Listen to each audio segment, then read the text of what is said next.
So what were you like growing up? What were you like at school? Uh, Very chatty. I think all of my school reports said if John put as much energy into his, into the various sort of subjects as he does into chatting, he'd be kind of top of the class in everything. So very, very chatty, very sporty. Played pretty much every sport that came my way. Took every opportunity to, a reasonable footballer, really good runner back Hmm. in the day. I was kind of pencil thin and really really good runner back in the day. Swimming, bit of cricket. So I would just play any golf. I'd play any sport I could. Always outdoors, always mucking about with sport.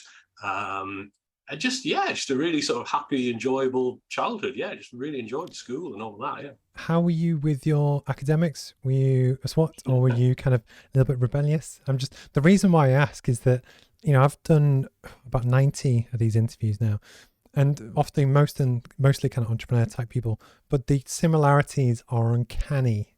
It doesn't matter if someone was born and bred in a council estate in Middlesbrough or whatever.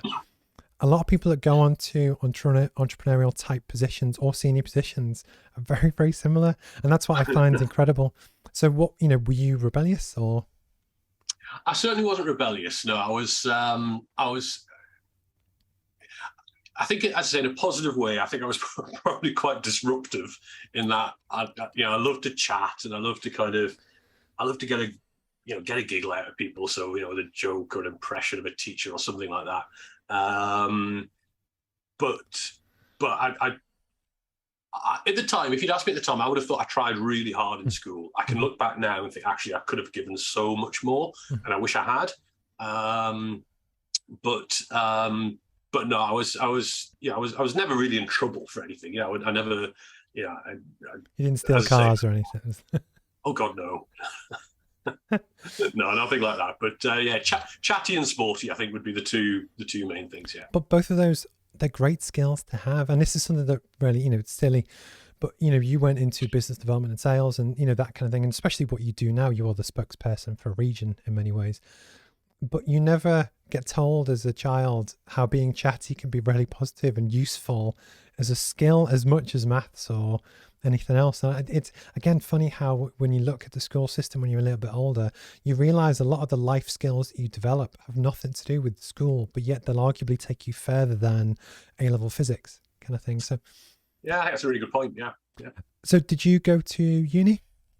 I didn't know. As I said, I didn't apply myself as much as I thought I was at school, and I had a very, very happy upbringing, very safe and secure upbringing. Um, my parents didn't have anything at all really materially, Hmm. but they gave me everything emotionally, and in terms of support, love, and all of that. But what that meant was, and I don't say this as an excuse, but what that meant was there wasn't high aspirations in the family, So I have two sisters. They didn't go to university. There was no kind of aspiration.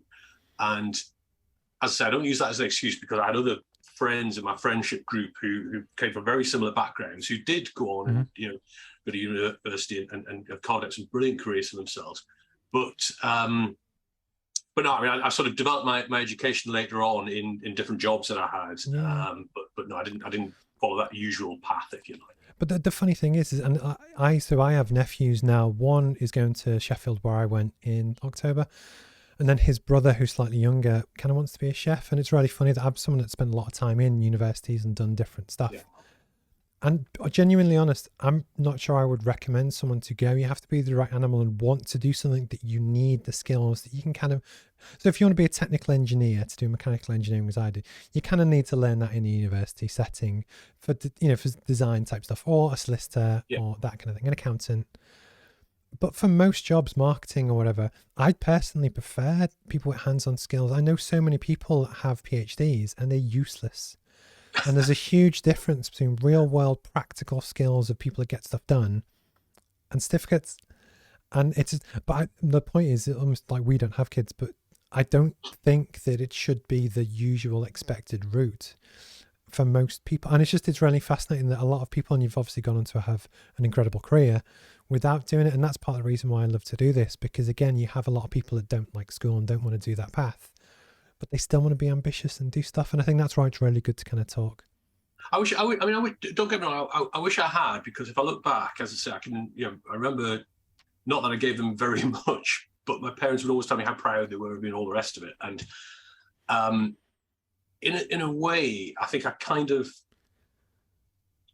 probably for too long felt that if I did follow that sort of path, it would almost be denying who and what I was and where I was from and all of that. And it really wouldn't have been. And that, was almost a kind of a light bulb moment, if you like, in my life, that actually it really wouldn't have been. I could still be the same kid growing up from the same background, and go on to do those things that hadn't been done typically in my family. And that was a bit of a light bulb moment. And that's why I take such, I've got three children of my own now.